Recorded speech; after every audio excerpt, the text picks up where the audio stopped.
Bismillahirrahmanirrahim. Assalamualaikum warahmatullahi wabarakatuh.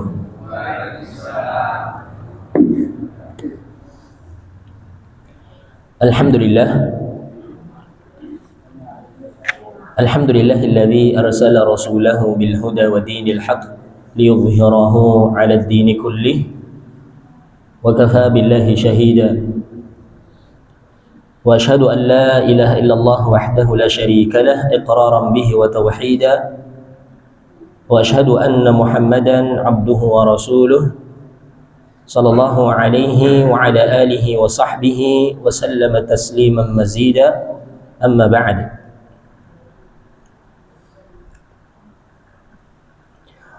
Ma'asyiral muslimin wal muslimat rahimani wa rahmakumullah. Alhamdulillah,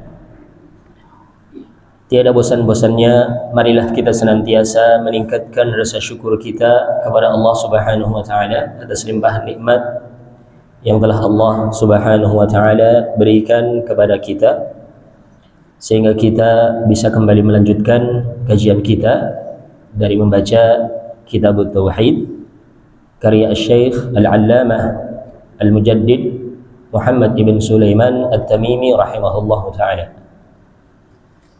Dan kita sekarang masuk di pembahasan tentang sabar. Minal imani billahi as-sabru ala aqdarillah. Termasuk di antara bentuk keimanan kepada Allah adalah bersabar terhadap takdir Allah Subhanahu wa taala. Perlu kita tahu, sabar ini terbagi menjadi 3 macam. Yang pertama adalah as-sabru 'ala al-wajibat, yakni bersabar untuk bisa melaksanakan kewajiban-kewajiban. Kemudian yang kedua adalah as-sabru 'anil muharramat, bersabar dari perkara-perkara yang diharamkan sampai bisa meninggalkannya. Dan yang ketiga adalah as-sabru 'ala aqdarillah, bersabar terhadap takdir Allah Subhanahu wa taala yang mungkin tidak sesuai dengan harapan kita. Ini 3 jenis kesabaran. Dan yang akan kita bahas insyaallah dalam pembahasan kita kali ini adalah sabar jenis yang ketiga, bersabar terhadap takdir Allah Subhanahu wa taala yang mungkin tidak sesuai dengan harapan kita. Tapi sebelumnya perlu kita yakini terlebih dahulu bahwasanya takdir Allah itu pastinya sesuatu yang terbaik untuk kita. Ini yang harus kita fahami terlebih dahulu, bahwasanya takdir Allah itu adalah baik untuk kita. Tentunya bagi orang yang bersabar dengannya. Adapun mereka orang-orang yang tidak bersabar dengan takdir Allah, maka ini menunjukkan kurangnya imannya ataukah bahkan tidak ada iman pada dirinya. Sehingga penulis kitab Tauhid beliau membawakan pembahasan khusus, yakni minal imani billahi as-sabru ala aqdarillah. Termasuk di antara bentuk keimanan kepada Allah adalah bersabar terhadap takdir Allah Subhanahu wa taala. Ma'asyiral muslimin wal muslimat rahimani wa rahmakumullah. Kalau tadi sudah kita sampaikan 3 jenis dari kesabaran, maka kita juga perlu mengetahui tentang 3 jenis dari takdir itu sendiri. Takdir itu para ulama menjelaskan terbagi menjadi 3. Kalau tadi sabar juga terbagi menjadi 3 ya. Sabar di dalam melaksanakan kewajiban. Yang kedua adalah sabar dari meninggalkan perkara yang haram. Dan yang ketiga adalah sabar di dalam menghadapi takdir Allah Subhanahu wa taala. Sekarang takdir itu sendiri terbagi menjadi 3. Yang pertama adalah takdir azali. Ketetapan Allah, takdir adalah ketetapan Allah ya. Takdir kalau bahasa mudahnya adalah ketetapan dari Allah. Ataukah biasa diistilahkan dengan qada, sehingga ada istilahnya qada dan qadar. Ini sebenarnya 2 hal yang memiliki makna yang yakni berdekatan, mirip maknanya. Qada itu adalah keputusan, ketetapan dari Allah. Kalau takdir adalah perkara yang Allah tetapkan. Ya, ini ya. Yang pertama adalah takdir azali. Takdir azali adalah ketetapan yang sudah Allah Subhanahu wa taala tetapkan sejak zaman azali. Zaman azali adalah sebelum adanya langit dan bumi, namanya zaman azali. Allah sudah menetapkan takdir 50.000 tahun sebelum Allah ciptakan langit dan bumi. Belum ada apa-apa. Ini Allah sudah menetapkan takdir. Ini yang disebut dengan takdir azali. Dan Allah sudah mencatatnya dalam suatu kitab yang sekarang kitabnya itu tersimpan di Lauhul Mahfuz. Ya. Ini di sisi Allah Subhanahu wa taala. Ini namanya takdir azali. Kemudian yang kedua adalah takdir rahimi, yakni takdir yang ditetapkan oleh Allah untuk setiap manusia sejak mereka berada di rahim ibunya. Ya, ini berdasarkan hadis Nabi sallallahu alaihi wasallam, "Inna ahadakum yujma'u khalquhu fi batni ummihi 40 yawman nutfah, thumma yakunu 'alaqatan mithla dhalik, thumma yakunu mudghatan mithla dhalik, thumma yursalu ilaihi al-malak fayanfukhu fihi ar-ruh wa yu'maru bi 4 kalimat bikatbi rizqihi wa ajalihi wa amalihi wa syaqiyyun aw sa'idun." Rasul bersabda, sesungguhnya penciptaan salah seorang di antara kalian di rahim ibunya itu 40 yawman nutfah, 40 hari itu berupa nutfah. Nutfah itu adalah air mani yang sudah bercampur dengan ovum, sperma yang sudah bercampur dengan ovum, sudah terjadi pembuahan. Ini nutfah namanya. Ini 40 hari. Thumma yakunu 'alaqatan mithla dzalik. Kemudian sewaktu itu juga, ini maksudnya 40 hari selanjutnya itu, ya dalam 40 hari ini berupa nutfah. Kemudian 40 hari ini kemudian berubah menjadi 'alaqah, segumpal darah. Jadi berubah tadi ya. Berproses dan berproses. Yang tadinya segumpal sperma yang sudah bercampur dengan ovum, kemudian nanti ini berubah menjadi segumpal darah, 'alaqah namanya. Kemudian 40 hari yang ketiga, yang tadinya 'alaqah ini, segumpal darah ini berubah menjadi mudghah, segumpal daging. Inilah awal kali penciptaan manusia dari yang disebut dengan jantung. Sehingga inilah organ tubuh kita yang pertama kali diciptakan itu adalah jantung. Segumpal daging ini adalah maksudnya adalah jantung. Yang pertama kali berdetak dari seorang makhluk, yakni manusia, itu adalah jantung. 40. Berapa itu? 120. Berarti 4 bulan ya. 4 bulan. Ya, 120 berarti kan 4 bulan ya. Kemudian Rasul menyatakan, "Thumma yursalu ilaihil malak." Kemudian Allah mengutus seorang malaikat, ya, fayanfukhu fihi ruh, untuk meniupkan roh dalam rahim seorang ibu tadi yang sudah ada janin yang tercipta, sudah berbentuk segumpal daging. Jantung sudah tercipta ini ya. Ditiupkan ruh padanya, mulailah berdetak jantung itu, ada nyawanya, sudah ada ruhnya itu. Kemudian setelah itu Rasul menyatakan, wa yu'maru bi 4 kalimatin. Malaikat tadi setelah meniupkan ruh dalam janin yang ada dalam rahim seorang ibu itu, malaikat diperintahkan untuk mencatat 4 perkara. Ini yang disebut dengan takdir rahim. Takdir yang sudah tetapkan sejak kita berada dalam rahim ibu kita.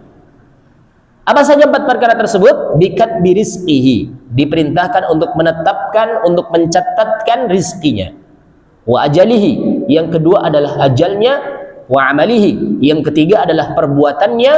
Kemudian wa syaqiyyun aw sa'idun, sengsara ataukah bahagianya. Ini 4 perkara yang sudah Allah tetapkan untuk setiap manusia sejak mereka 4 bulan berada di rahim ibunya. Ini namanya takdir rahimi. Takdir, yakni ketika manusia berada di rahim ibunya. Ini yang kedua ya, jenis takdir yang kedua. Jenis takdir yang ketiga itu adalah takdir sanawi, yakni takdir yang ditetapkan setiap tahun. Ini ditetapkan yakni ketika malam yang disebut dengan Lailatul Qadar. Sehingga disebut dengan Lailatul Qadar, ini malam penetapan takdir. yakni Allah turunkan para malaikat, demikian pula Jibril alaihi salatu wassalam, tanazzalul malaikatu warruhu fiha biizni rabbihim min kulli amr, yakni untuk mengatur segala urusan, maksudnya urusan yang akan terjadi setahun yang akan datang. Ini takdir yang terjadi dalam setiap tahun. Ini yang harus kita yakini, sehingga semua yang terjadi, musibah apapun yang terjadi, itu semuanya adalah merupakan takdir dari Allah Subhanahu wa taala. Merupakan ketetapan dari Allah Subhanahu wa taala. Ini yang harus kita yakini, bahwasanya musibah yang menimpa kita berupa takdir-takdir yang mungkin tidak sesuai dengan keinginan kita yakini itu semuanya adalah merupakan ketetapan dari Allah Subhanahu wa taala. Oleh karena itu Allah Subhanahu wa taala berfirman, "Wa ma asaba min musibatin fil ardi wala fi anfusikum illa fi kitabin min qabli an nadra'aha. Inna dzalika 'ala Allah yasir." Allah Subhanahu wa taala berfirman, musibah apapun yang menimpa kalian di muka bumi, tidak pula pada diri kalian, illa fi kitabin min qabli an nadra'aha, kecuali semua itu sudah tercatat dalam satu kitab sebelum terjadinya perkara tersebut, sudah Allah catat. Ini yang disebut dengan takdir azali tadi ya. Inna dzalika 'ala Allah yasir. Hal itu adalah mudah bagi Allah Subhanahu wa taala. Ini yang harus kita yakini, segala yang terjadi tidak lepas dari ketetapan dari Allah Subhanahu wa taala yang Allah telah mencatatnya di Lauhul Mahfuz 50.000 tahun sebelum Allah ciptakan langit dan bumi. Kemudian juga harus kita yakini, tidaklah musibah itu terjadi kecuali yakni dengan seizin Allah Subhanahu wa taala. Sebagaimana Allah Subhanahu wa taala berfirman,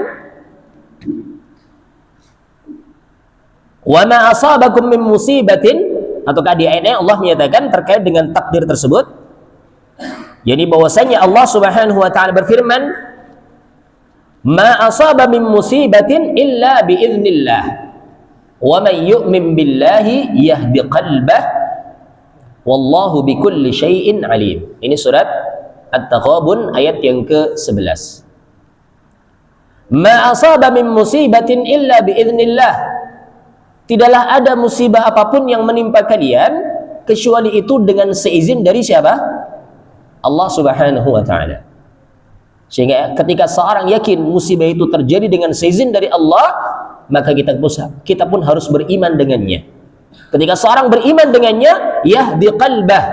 Allah menyatakan, "Wa may yu'min billahi yahdi qalbah." Dan barang siapa yang beriman kepada Allah, niscaya Allah akan memberikan petunjuk, yakni kepada hatinya.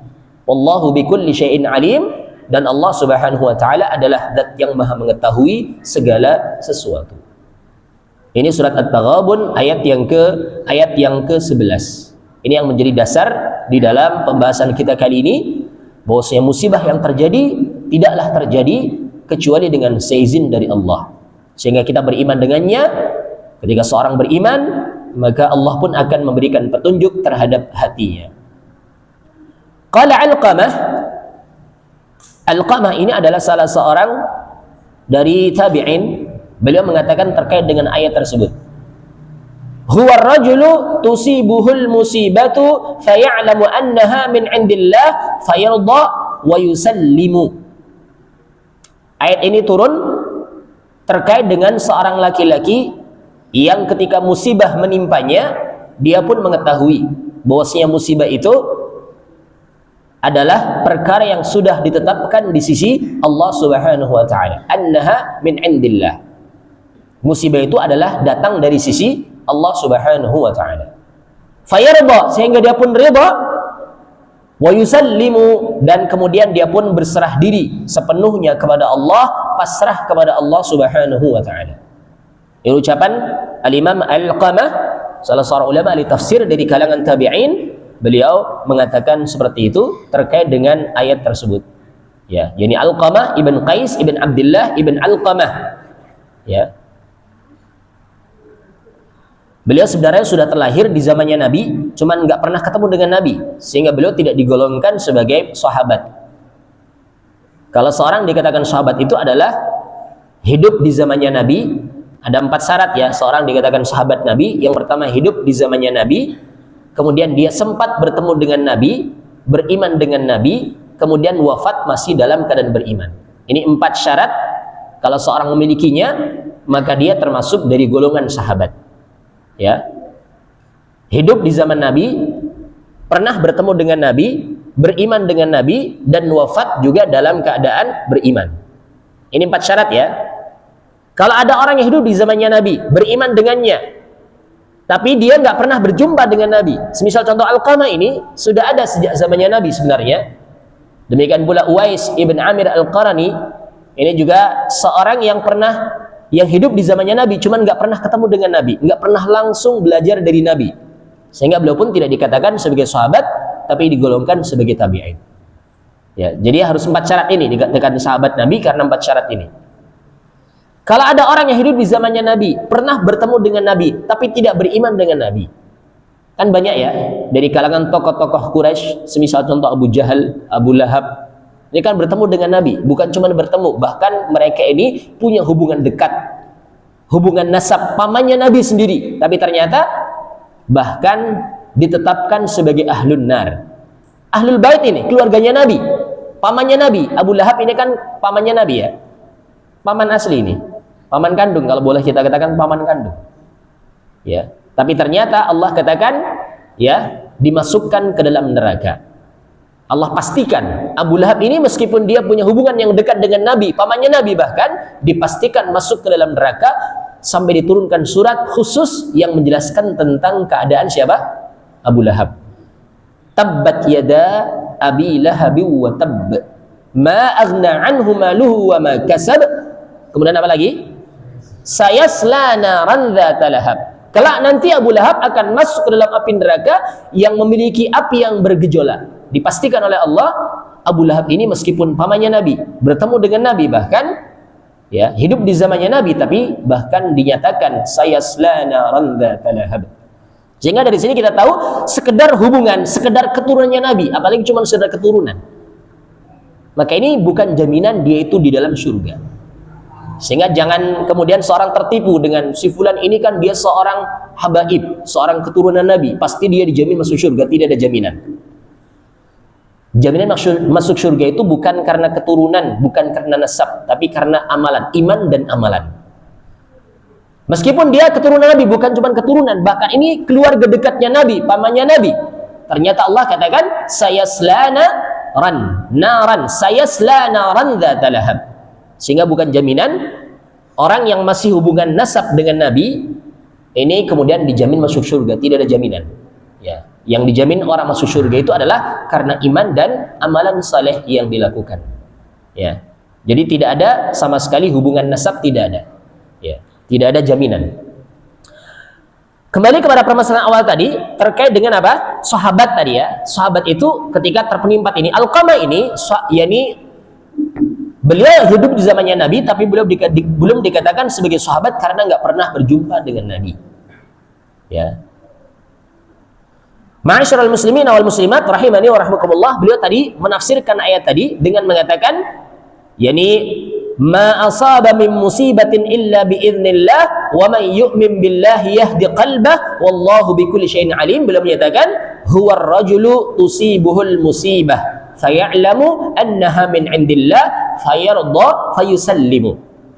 Ayat tersebut turun terkait dengan seorang yang musibah menimpanya, kemudian dia mengetahui bahwasanya musibah itu datang dari sisi Allah Subhanahu wa taala. Dia beriman, ini musibah tidaklah terjadi kecuali dengan seizin dari Allah, kecuali dengan ketetapan dari Allah Subhanahu wa taala pun ridha. Karena ini ketetapan Allah, berarti inilah yang terbaik untuk saya. Dia pun ridha. Kemudian dia pun berserah diri sepenuhnya kepada Allah Subhanahu wa taala. Inilah sikap seorang muslim, sikap seorang mukmin ketika terjadi musibah. Intinya adalah sabar. Intinya adalah apa? Sabar ketika terjadi musibah. Tidak kemudian berkeluh kesah, tidak kemudian menampakkan ekspresi ketidaksabarannya dia. Sehingga sabar itu tadi belum saya sebutkan definisinya ya. Harusnya definisi dulu baru pembagian ya. Saya lupa ini tadi. Tadi pembagian sudah. Sabar di dalam melaksanakan perintahnya Allah. Sabar dalam meninggalkan larangannya Allah, perkara yang haram. Sabar dalam menerima takdir, menjalani takdir. Sekarang perlu kita tahu, sabar itu para ulama mendefinisikan secara bahasa, sabar itu adalah yakni al-man'u wal habsu. Secara bahasa, as-sabru yani al-man'u wal habsu. Sabar itu adalah menahan diri.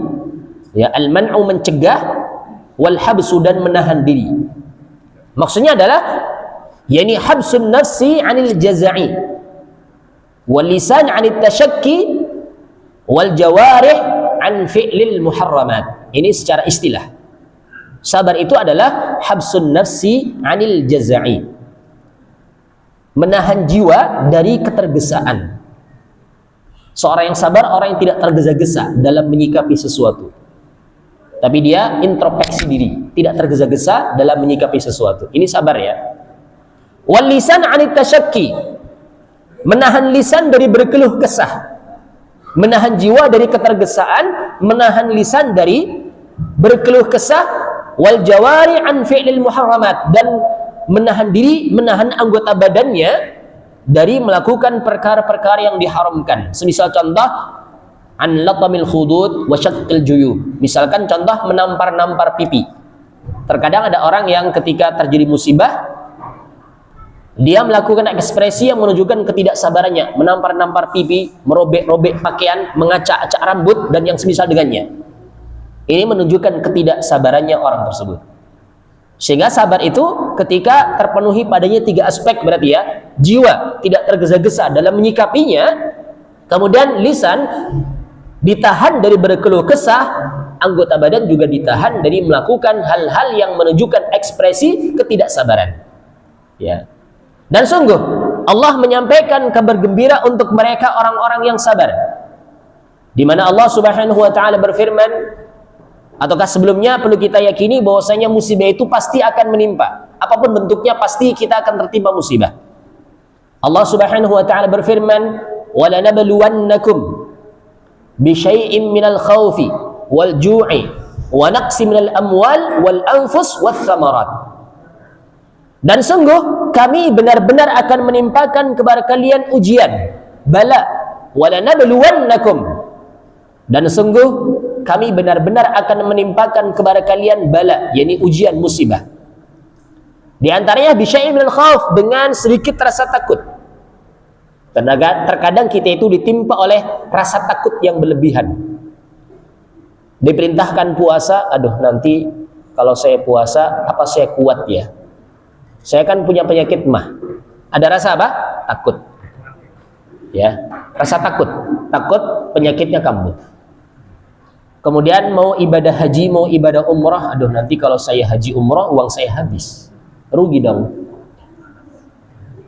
Kemudian nanti di sana apa saya kuat, di sana kan panas, perjalanannya jauh dan seterusnya. Ada rasa takut, ada rasa khawatir. Bagi pedagang yang dia meninggalkan barang dagangannya karena harus sholat, terkadang ada rasa takut. Jangan-jangan nanti ada yang ngambil barang dagangan saya dengan tanpa bayar. Ada rasa takut. Ini ujian. Ingat, ini ujian.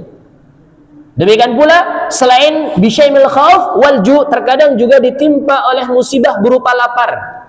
Namanya puasa pastinya apa? Lapar. Ini ujian dari Allah. Ya.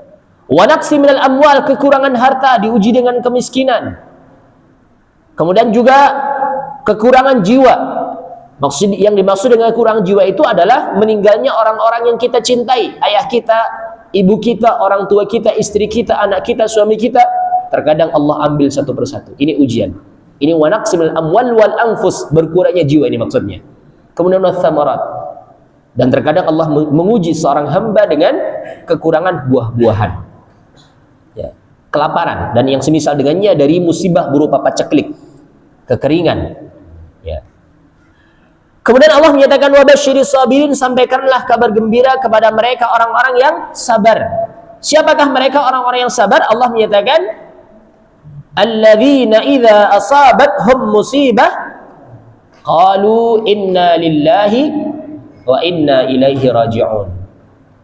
Orang yang bersabar itu adalah orang yang ketika musibah menimpanya, bukan keluh kesah yang keluar dari lisannya, bukan cacian, bukan makian, bukan, tapi mereka mengucapkan istirja. Namanya istirja ya.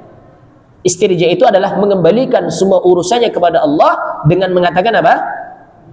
Inna lillahi wa inna ilaihi raji'un. Ini ucapan orang yang sabar ketika tertimpa musibah adalah beristirja, mengembalikan urusannya semuanya kepada Allah dengan mengucapkan inna lillah, sesungguhnya kami adalah milik siapa?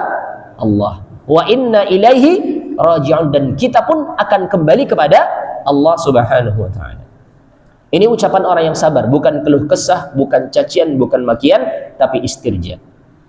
Dan yang perlu kita ingatkan, istirja ini bukan hanya diucapkan ketika ada orang yang meninggal saja. Ya, tapi musibah apapun yang menimpa, ucapkanlah istirja. Kita jatuh misalkan innalillah. Ya, jangan kemudian kalau ada orang mengatakan innalillah, siapa yang meninggal? Ya enggak mesti itu ya. Itu ucapan ketika tertimpa musibah. Kecil maupun besar kita katakan innalillahi wa inna ilaihi raji'un. Kita semua milik Allah, kita pun akan kembali kepadanya. Ini istirja namanya. Kemudian kalau mau menambahkan dengan doa juga bagus. Rasul mengajarkan kepada kita setelah innalillahi wa inna ilaihi raji'un, ucapkanlah Allahumma ajurni fi musibati wa akhlif li khairan minha. Ya Allah, berikanlah pahala atas musibah yang menimpaku ini dan berikanlah ganti yang lebih baik daripada apa yang telah terjadi ini. Ini ucapan bagi orang yang tertimpa musibah. Allahumma ajurni fi musibati wa akhlif li khairan minha. Ini ucapannya ya, setelah istirja tadi ucapkan doa ini. Ya Allah, berikanlah pahala atas musibahku ini dan berikanlah ganti yang lebih baik daripada apa yang telah terjadi. Kemudian Allah menyatakan bagi mereka orang-orang yang sabar tadi disifatkan tadi, yakni alladzina idza asabathum musibah qalu inna lillahi wa inna ilaihi raji'un. Allah menyatakan ulaika alaihim salawatun mir rabbihim wa ulaika humul muhtadun. Mereka itu adalah orang-orang yang akan mendapatkan salawat dari Rabb mereka. Salawat itu adalah kebaikan berupa ampunan, berupa kasih sayang dari Allah yang akan Allah berikan kepada mereka orang-orang yang sabar, salah satunya. Salawat dari Allah ini ya. Salawatun mir rabbihim. Kemudian yang kedua adalah warahmah. Rahmat dari Allah Subhanahu wa taala akan mereka dapatkan. Kasih sayang dari Allah akan mereka dapatkan. Kemudian yang ketiga adalah wa ulaika humul muhtadun. Dan mereka itu adalah orang-orang yang akan mendapatkan hidayah, orang-orang yang akan mendapatkan petunjuk. Ini salah satu ayat yang menunjukkan tentang keutamaan sabar. 3 ya. Salawat dari Allah berupa kebaikan, ampunan, rahmat, kasih sayang, dan hidayah, petunjuk dari Allah Subhanahu wa ta'ala. Ini tentunya bagi mereka orang yang sabar. Tapi kalau tidak sabar, ya, kalau dia murka dengan musibah yang telah Allah timpakan kepadanya, maka sebaliknya bagi dia kemurkaan dari Allah Subhanahu wa ta'ala semata. Dan sungguh ketika seorang beriman, semua keadaannya itu akan baik. Ketika seorang beriman, semua keadaannya itu akan baik. Kalau dapat nikmat, dia bersyukur. Kalau dapat musibah, dia bersabar. Kalau dia berdosa, dia pun beristighfar. Maka semuanya keadaannya akan baik. Rasul bersabda, "Ajaban li amril mu'min." Sungguh sangat menakjubkan keadaan seorang mukmin. Inna amrahu kullahu khair. Sesungguhnya perkaranya semuanya itu akan baik. Walaysa dzalika li ahadin illa lil mu'min, dan hal itu tidaklah akan terjadi kecuali bagi seorang yang beriman. In asabahu sarra syakara. Kalau kebahagiaan dia dapatkan, dia pun akan bersyukur. Fakana khairan lahu, maka syukur itu pun baik untuk dia. Wa in asabathu dharra sadara fakana khairan lahu. Kalau ternyata mabarat, bahaya, musibah menimpanya, dia pun bersabar, dan sabar ini pun akan baik untuk dia. Inilah keadaan seorang mukmin. Semua urusannya akan baik. Ketika mendapatkan kenikmatan, sesuatu yang menyenangkan, dia bersyukur. Ketika mendapatkan musibah, ujian-ujian, sesuatu yang tidak dia sukai, takdir-takdir Allah yang tidak sesuai dengan harapannya, maka dia pun bersabar, maka sabar baginya pun akan baik. Ma'asyiral muslimin wal muslimat rahimani wa rahmakumullah. Di antara bentuk ketidaksabaran seseorang itu adalah ketika ada orang yang meninggal kemudian dia pun meratapinya. Ya. Menyebut-nyebut kebaikannya serta melaknat dirinya. Ini namanya niyahah. Disebut dengan niyahah. Meratapi orang yang telah meninggal dunia dengan cara nanti kalau Bapak meninggal, nanti siapa yang mau kasih makan kita, dan seterusnya, dari hal-hal yang tidak sepantasnya keluar. Karena yang memberikan makan itu bukan bapak, bukan suami, tapi siapa? Allah. Tinggalkan ucapan yang semisal ini. Ini termasuk bentuk ratapan. Ya, termasuk bentuk ratapan. Cukup kita bersabar, beristirja, berharap kebaikan dari Allah, berharap pahala dari Allah, dan semoga Allah mengganti dengan yang lebih baik. Nah. Sehingga penulis kitab ini menyatakan, wa fi sahih Muslim an Abi Hurairah radhiyallahu anhu anna Rasulullah sallallahu alaihi wasallam qala ithnani fin nasi huma bihim kufrun at-ta'nu fin nasab wan niyahatu 'alal mayyit. Ada dua perkara yang ada pada manusia, yang mana kedua perkara tersebut akan bisa membuat mereka kufur. Apa itu? Yang pertama adalah at-ta'nu fin nasab, mencela nasab. Berbangga dengan nasab dirinya sendiri, kemudian mencela nasabnya orang lain. Padahal tadi sudah kita sebutkan di awal ya, nasab itu tidak akan berpengaruh dengan nasib kita di akhirat kelak. Ada kalanya anaknya seorang nabi masuk neraka, istrinya seorang nabi masuk neraka, pamannya seorang nabi masuk neraka. Contohnya siapa anaknya nabi masuk neraka? Anaknya Nabi Nuh. Istrinya seorang nabi masuk neraka. Istrinya seorang nabi. Istrinya siapa ini? Nabi Lot dan Nabi siapa? Nabi Nuh. Nabi Lot, istrinya Nabi Nuh dengan Nabi Lut ya ini ya. Pamannya Nabi masuk neraka. Siapa tadi? Abu Lahab ya. Pamannya Nabi kita ini masuk neraka. Tapi ada kalanya istrinya orang yang paling jahat masuk surga. Siapa itu? Istrinya Fir'aun. Jadi sekedar hubungan nasab tidak akan berpengaruh sama sekali. Sehingga nggak usah mencela nasab orang lain. Kamu itu keturunannya siapa sih? Ya, ini loh saya, keturunannya ini dan itu. Nggak usah berbangga dengan nasab. Rasul bahkan menyatakan, yani waman batta'a fi amalih lam yusri' bihi nasabuh. Rasul menyatakan barang siapa yang berlambat-lambat dalam beramal, nasabnya tidak akan bisa mempercepatnya. Sehingga tidak usah berbangga dengan nasab. Karena nasab sekali lagi tidak akan berpengaruh pada nasib kita di akhirat kelak. Cuman memang nasab itu diperhitungkan ketika seorang itu mencari jodoh. Ini nasab diperhitungkan. Karena kalau bahasa Jawa itu kan, pepatah Jawa mengatakan buah itu jatuh tidak jauh dari pohonnya. Terkadang ketika anaknya orang yang tidak baik, khawatir nanti sifat ketidakbaikan orang tua itu akan menurun ke anaknya. Ini terkadang diperhitungkan, terkadang saja, tapi ini bukan yang utama. Cuman ini sebagai alternatif saja. Rasulullah kan pernah mengatakan, tungkahul mar'atu li arba'ah. Perempuan itu dinikahi karena 4 sebab. Biasanya orang itu nikahi perempuan itu karena 4 sebab. Di antaranya li jamaliha. Sebabnya karena menikahi seorang perempuan, yang pertama karena kecantikannya. Cari yang cantik ya terkadang orang itu. Kemudian yang kedua adalah walimaliha, karena hartanya. Kemudian yang ketiga wali nasabiha, karena nasabnya. Terkadang orang itu cari pasangan, cari seorang istri itu karena nasabnya. Dia anaknya orang kaya, anaknya orang baik. Terkadang seperti itu. Kemudian yang keempat adalah karena alasan agamanya. Ini 4 kriteria. Kalau semuanya ada, bagus. Agamanya bagus, cantik, keturunan orang baik, ya, sugih, ya. Ini sudah sempurna ini. Tapi kan tidak ada orang yang sempurna ya. Mungkin ada orang yang dapat salah satunya tapi nggak dapat yang lain. Maka Rasul katakan, fadhfar bidzatid din taribat yadak. Pilihlah seorang perempuan yang memiliki agama yang bagus. Ini yang harus kita prioritaskan. Fadhfar bidzatid din taribat yadak. Pilihlah seorang perempuan yang memiliki agama yang bagus, niscaya engkau akan beruntung dunia maupun akhirat.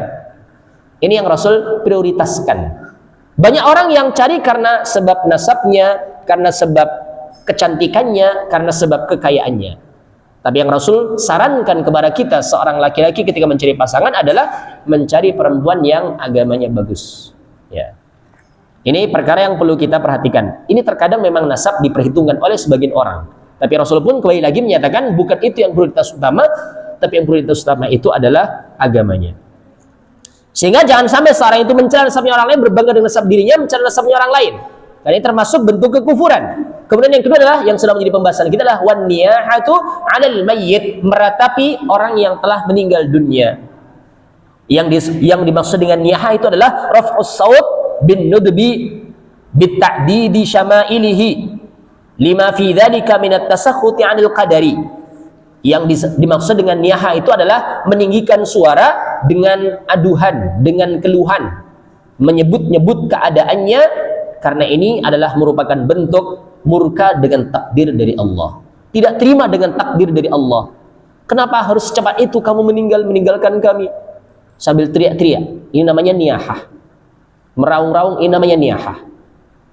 Maka ini suatu hal yang akan bisa menjadi seorang itu kufur. Kufur maksudnya adalah ingkar dengan takdir Allah. Tidak beriman, tidak terima dengan takdir Allah. Padahal orang meninggal itu karena apa? Takdir semuanya itu. Sehingga ketika seorang tidak terima dengannya sampai meratapinya, berteriak-teriak, dengan terjadi musibah berupa meninggalnya seseorang, maka ini merupakan bentuk kekufuran, maksudnya kufur dengan takdir. Sehingga tidak sepantasnya kita itu melakukan hal tersebut. Walahuma 'an Ibnu Mas'ud radhiyallahu anhu marfu'an laisa minna man daraba al-hududa wa shaqqa al-juyuba wa da'a bid'awal jahiliyah. Dan milik al-Imam Bukhari dan juga Muslim juga ada hadis dari Abdullah bin Mas'ud radhiyallahu anhu secara marfu'. Beliau menyatakan laisa minna man daraba al-hudud. Bukan termasuk dari kami, kata Rasul, orang yang memukul-mukul pipi, menampar-nampar pipi ketika terjadi musibah. Ini bentuk ekspresi yang menunjukkan ketidaksabaran seseorang. Ketika ada orang yang meninggal, dia darabal hudud, menampar-nampar pipinya. Wasyaqqal juyub, dan orang yang merobek-robek kantongnya, merobek-robek pakaiannya, wa da'wa bid'awal jahiliyah, dan menyeru dengan seruan-seruan jahiliyah. Jadi yang disebut dengan niyahah tadi itu ya, meratapi tadi. Maka ini bukan termasuk dari kami. Rasul tidak menganggap mereka termasuk dari umatnya beliau. Jadi orang yang punya tiga sifat ini. Jadi menampakkan ekspresi ketidaksabaran dengan cara menampar-nampar anggota tubuhnya, memukul-mukul anggota tubuhnya, menampar-nampar wajahnya, pipinya, merobek-robek pakaiannya, mengacak-acak rambutnya, dan menyeru dengan seruan-seruan jahiliyah. Maka ini Rasul tidak mau menganggap mereka ini sebagai umatnya. Rasul katakan laisa minna, bukan termasuk dari kami. Ini menunjukkan ancaman yang berat. Ma'asyiral muslimin wal muslimat rahimani wa rahmakumullah, perlu kita tahu musibah yang menimpa seseorang itu ada tiga kemungkinan. Ada kalanya musibah itu adalah merupakan ujian yang menunjukkan cintanya Allah dengan seorang hamba, sebagaimana musibah yang ditimpakan kepada para nabi dan para rasul dari kalangan orang-orang saleh. Ini ujian untuk semakin meningkatkan keimanannya, justru menunjukkan Allah cinta dengan seorang hamba ketika Allah menimpakan musibah. Ini keadaan yang pertama ya. Kemudian keadaan yang kedua, bisa jadi musibah menimpa seseorang itu karena peringatan, teguran dari Allah. Dia seorang yang beriman, cuman dia banyak melakukan kelalaian, kemaksiatan, perbuatan dosa. Allah turunkan musibah sebagai bentuk teguran supaya dia kembali kepada Allah. Dan ada kalanya yang ketiga, musibah itu adalah sebagai bentuk hukuman, azab yang disegerakan di dunia. Ini tentunya ketika Allah timpakan kepada orang-orang kafir. Ini tiga jenis musibah ya. Bisa jadi itu adalah merupakan ujian untuk semakin meningkatkan keimanannya, ataukah yang kedua adalah teguran supaya kita kembali ke jalan Allah, kembali kepada jalan yang benar, ataukah yang ketiga, na'udzubillah, ini adalah azab yang disegerakan, hukuman yang Allah segerakan. Rasulullah sallallahu alaihi wasallam bersabda dalam hadis dari Anas bin Malik radhiyallahu anhu, "Inna 'idhamal jazaa ma'a 'idhamil bala." Sesungguhnya besarnya balasan bersama dengan besarnya ujian. Wa inna Allah ta'ala idza ahabba qauman ibtalahum, dan sesungguhnya apabila Allah cinta dengan suatu kaum, Allah akan timpakan kepada mereka bala, musibah. Musibah ini yang kita sebutkan tadi adalah sebagai ujian untuk semakin meningkatkan keimanannya. Faman radiya falahur ridha, siapa yang ridha dengan musibah tersebut, dengan ujian tersebut tadi, baginya keridhaan dari Allah. Wa man sakhita falahu sukhtu, dan siapa yang murka dengan musibah tersebut, dengan ujian tersebut, baginya kemurkaan dari Allah. Sehingga tinggal bagaimana kita menyikapi musibah itu. Hendaklah kita introspeksi diri. Mungkin selama ini kita banyak melakukan kelalaian-kelalaian, meninggalkan kewajiban, melakukan hal yang terlarang. Allah pun menimpakan kepada kita musibah, menegur kita supaya kita kembali kepada Allah. Masih mending ya. Ini masih mending yang kedua. Jangan sampai kita itu masuk ke golongan yang ketiga, yang mana musibah itu adalah sebagai bentuk adab, hukuman yang disegerakan di dunia. Bukan. Insya Allah bukan. Karena kita adalah orang-orang yang beriman, maka setidaknya tadi adalah yang kedua, sebagai bentuk teguran.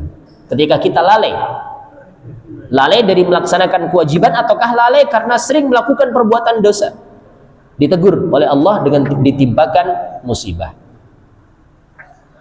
Kemudian ketika seorang sudah beriman, sudah bagus dalam ibadahnya, amalannya sudah bagus, tapi masih juga tertimpa musibah, bisa jadi itu adalah merupakan tanda cinta Allah dengannya, untuk menggugurkan dosa-dosanya. Dengannya Allah akan menggugurkan kesalahan-kesalahannya, akan menghapuskan kesalahan, akan mengampuni dosa-dosanya. Dengan musibah itu Allah akan hapuskan dosanya. Terkadang ada orang-orang yang saleh, orang yang beriman dan saleh, tapi dia terus-menerus ditimpa musibah. Justru ini adalah merupakan bukti Allah cinta dengan dia, karena dengan musibah itu Allah akan menggugurkan dosa-dosanya. Allah akan mengampuni kesalahan-kesalahannya, Allah akan menggugurkan dosa-dosanya. Al-Imam Ibnul Muflih mengatakan, laulal masaib labatara al-abdu wa bagha wa tagha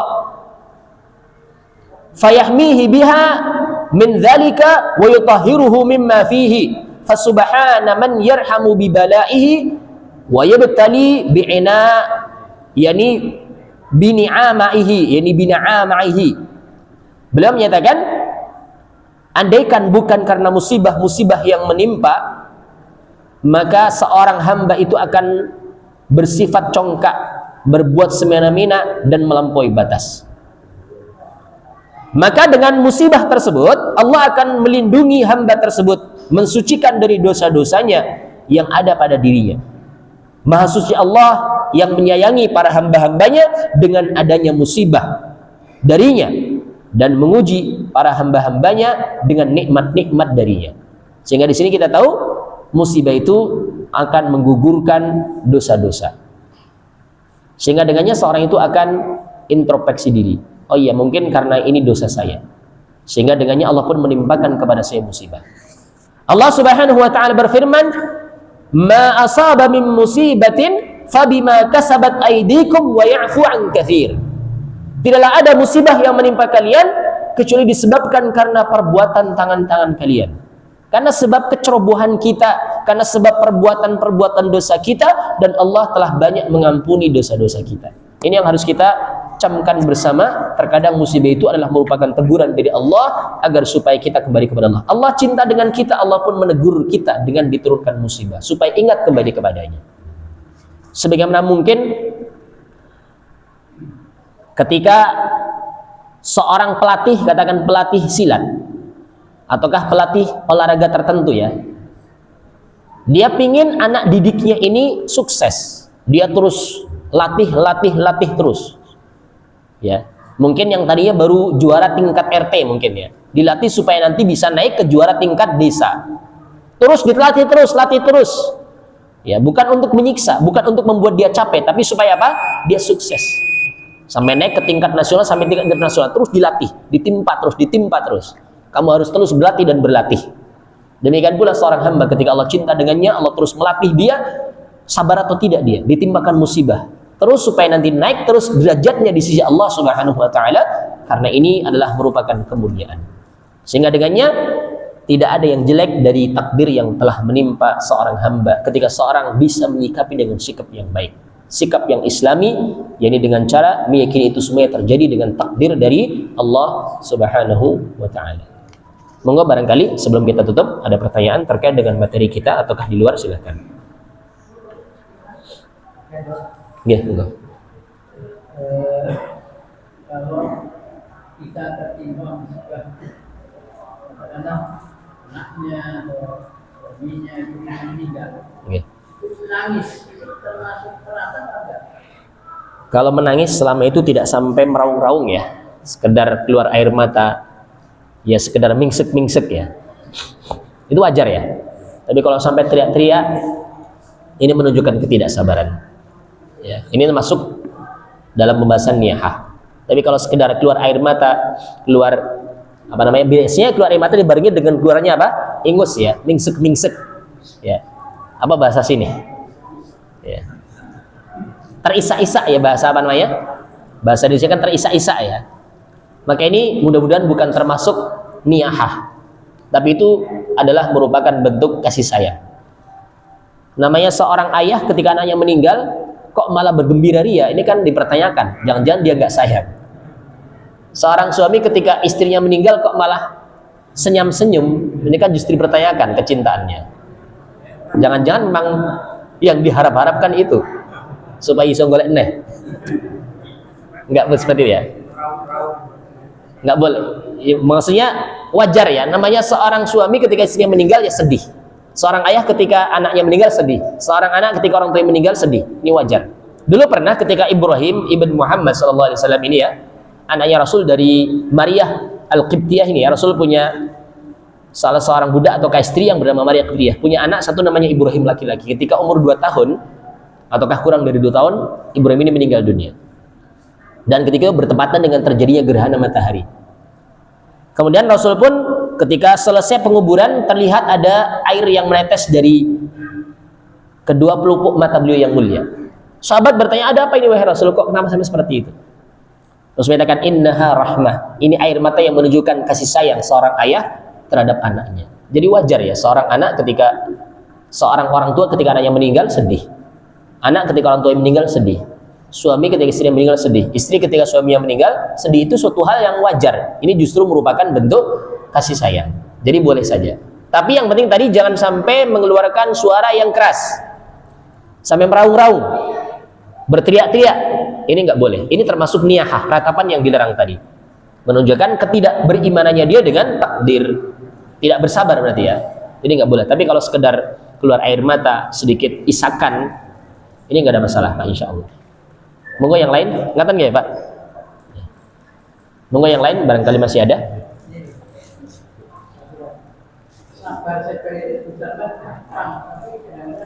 Berat, prakteknya berat. Iya memang. Sabar itu memang secara teori mudah ya, secara praktek yang sulit. Dulu pernah ada seorang perempuan menangis terisak, menangis mungkin sampai meraung-raung di sisi kuburan anak yang baru saja meninggal. Rasul menyatakan, ittaqillah wasbiri, bertakwalah kepada Allah dan bersabarlah kamu. Cuma orang ini nggak tahu, orang ini nggak tahu kalau yang menegur itu adalah Rasul. Kemudian dia ini bahkan mencaci. Iya, kamu tidak tertimpa sebagaimana musibah yang menimpa aku, kau bisa ngomong seperti itu. Sampai seperti itu ya. Maka setelah dikasih tahu itu yang tadi negur kamu itu Rasulullah, orang ini sangat ketakutan. Kemudian dia pun datang ke Rasul minta maaf. Rasul, saya nggak tahu tadi kalau kamu yang menegur aku. Ya. Maka Rasul hanya menyatakan, innas sabra inda sadamatil ula. Sabar itu adalah ketika awal kali terjadi pukulan, maksudnya awal kali terjadi musibah. Ketika seorang bersabar ketika itu, berarti dialah orang yang sabar. Kalau ketika terjadi musibah kok dia berteriak-teriak, menghardik, mencaci maki, ini nggak sabar, menunjukkan ketidaksabaran. Jadi memang berat itu, tidak semua orang bisa. Tapi ketika seorang mampu, di sana ada pahala yang sangat besar di sisi Allah Subhanahu wa Ta'ala. Sehingga sabar ini memiliki pahala yang unlimited, tidak terbatas, pahala yang tidak terbatas, karena memang ini berat ya.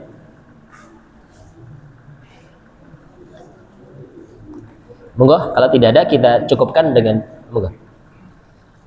Kita ada orang yang sakit, maka Allah mengutus beberapa malaikatnya untuk mengambil kekuatannya, mengambil dosanya, mengambil rasa dan sebagainya.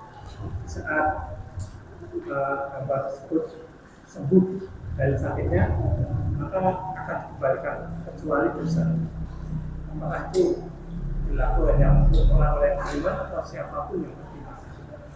Tentunya itu hanya berlaku untuk orang-orang yang beriman. Jadi untuk dosanya itu Allah hapuskan adalah orang-orang yang beriman. Allah ampuni orang-orang beriman. Ada orang yang tidak beriman, maka amalan sebesar apapun tidak akan berguna bagi dia. Termasuk sakit yang menimpa itu bukan menggugurkan dosa, tapi justru untuk semakin menyegerakan hukuman dia di dunia. Sebelum nanti di akhirat pun akan ditimpakan hukuman yang serupa. Ini kalau tidak beriman ya. Tapi kalau beriman, fa insya Allah itu sebagai penggugur dosa.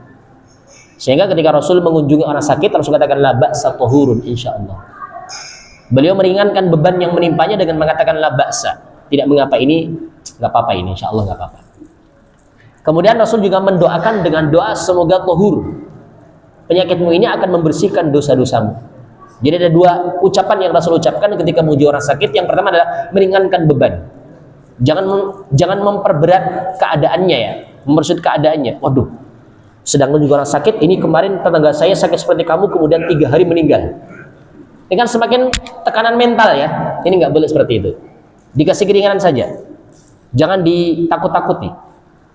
Tapi dikasih keringanan nggak apa-apa. Insya Allah nanti sembuh. Tetangga saya lebih parah daripada kamu, sembuh juga. Supaya nanti apa? Ada semangat untuk sembuh. Ini salah satu contoh yang Rasul ucapkan la ba'sa, tidak mengapa. Maksudnya untuk meringankan bebannya dia. Jangan semakin dipersulit, diperberat dengan ditakut-takuti berita-berita yang ada. Kemudian yang kedua, didoakan dengan doa semoga ini membersihkan dosa-dosamu. La ba'sa tahurun insyaallah. Ketika ini menguji orang sakit seperti itu. Jadi ini menunjukkan bahwasanya yang akan dihapuskan dosa itu adalah orang-orang yang beriman. Ketika itu Rasul menguji sahabat yang beriman. Sehingga ini khusus untuk yang beriman. Tapi untuk yang tidak beriman, meskipun sakit seberat apapun, tidak akan bisa menggugurkan dosanya. Dia harus bersyahadat dulu. Ya, bersyahadat maksudnya adalah masuk Islam, baru dengannya Allah pun akan menghapuskan dosanya. Karena itu kan sesuai dengan apa yang Allah inginkan. Katanya. Dosa yang diampuni, yang dikembalikan saat dia sudah sembuh itu, dosa-dosa atau semua dosa yang ada pada diri. Dosa yang dia itu telah menyesalinya, dosa yang dia telah bertobat darinya, yang sudah berlalu, tapi yang akan datang tentunya tidak. Kalau misalkan dia berbuat lagi, ya sudah, dia dosa lagi. Tapi yang sudah berlalu, fa insyaallah kecil maupun besar Allah ampuni. Yang penting dia sudah memenuhi syarat taubat. Biasanya kan orang sedang sakit berat kan taubat biasanya, saya menyesal. Adapun nanti selanjutnya dia melakukan lagi, berarti dia nanti terhitung dosa baru lagi. Dengan sakitnya itu sudah terhapuskan dosa-dosa yang telah berlalu, kecil maupun besar. Yang penting dia sudah menyesal darinya. Katanya. Kita cukupkan dengan kafaratul majlis. Subhanakallahumma bihamdika asyhadu an la ilaha illa anta astaghfiruka wa atubu ilaik. Assalamualaikum warahmatullahi wabarakatuh.